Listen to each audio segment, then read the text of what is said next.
किसी ने भगवान को वेद मंत्रों से बुलाया, किसी ने घंटा घड़ियाल से, लेकिन एक भोला भाला सा किसान था जिसे पूजा का तरीका भी नहीं आता था। उसकी सच्ची पुकार पर भगवान स्वयं चलकर आ गए। आज मैं आपको सुनाने वाला हूँ भक्ति की उस कथा को जो हमें सिखाती है कि भगवान भाव देखते हैं। यह कथा है धन्ना जाट की कथा, जिन्हें दुनिया धन्ना भगत के नाम से जानती है। धन्ना भगत एक साधारण सा किसान था।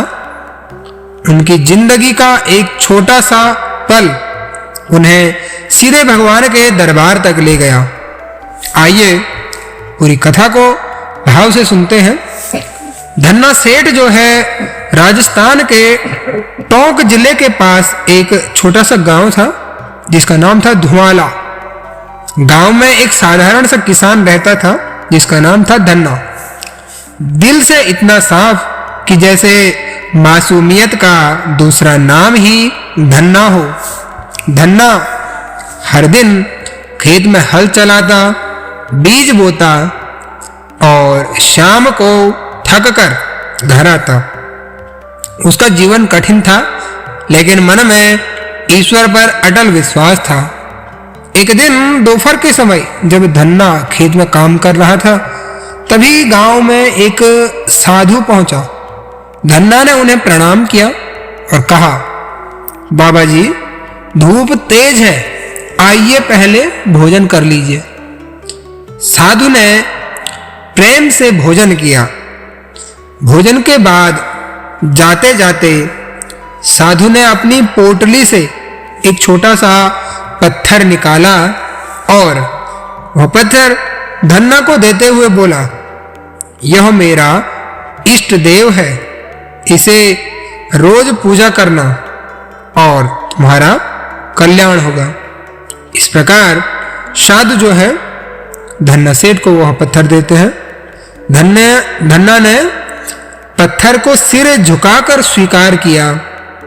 उसे नहीं पता था पूजा कैसे की जाती है, पर दिल में उसके भाव था, अगर बाबा के भगवान इतने महान हैं तो मेरे भी भगवान बन सकते हैं।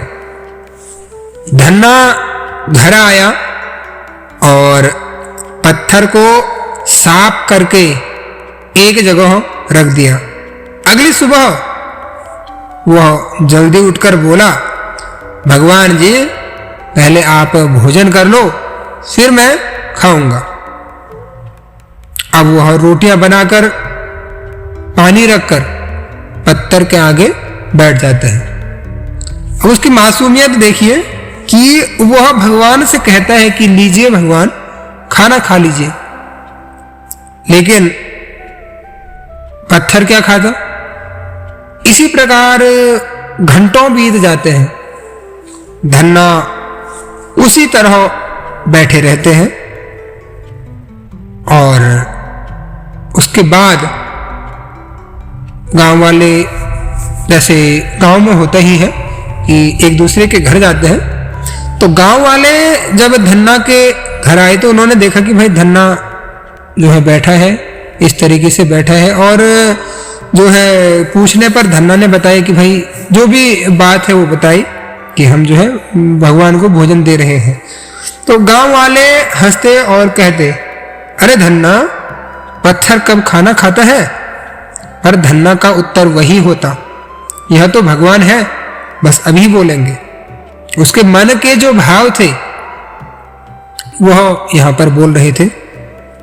उसकी सच्ची श्रद्धा को देखकर भगवान स्वयं विचलित हो उठे। अब इस तरीके से कई दिन बीत गए। एक दिन धन्ना रोते हुए बोला, भगवान अगर आप नहीं खाएंगे तो मैं भी नहीं खाऊंगा। उसकी आवाज में ऐसी करुणा थी कि भगवान से रहा न गया।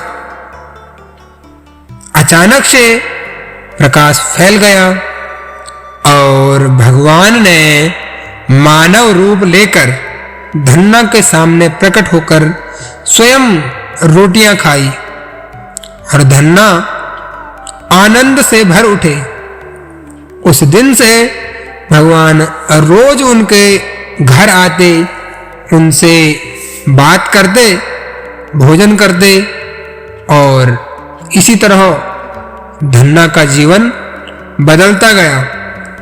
खेतों में भरपूर उपज होने लगी, घर में सुख शांति आ गई, लेकिन धन्ना वही सरल, वही विनम्र रहा। कहते कि यह सब मेरी भक्ति नहीं, मेरे भगवान की दया है।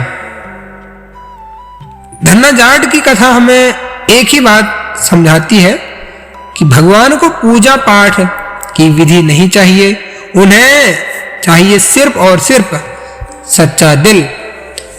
जब श्रद्धा सच्ची हो तो पत्थर भी भगवान बन जाते हैं और भगवान भी इंसान बनकर अपने भक्त के घर आते हैं।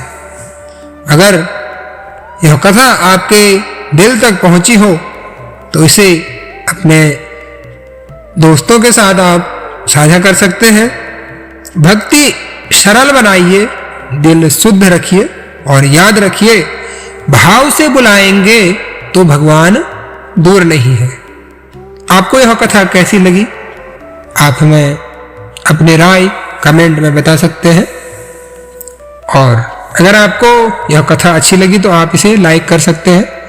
हम मिलते हैं आपसे किसी अन्य कथा में, तब तक के लिए धन्यवाद, नमस्कार।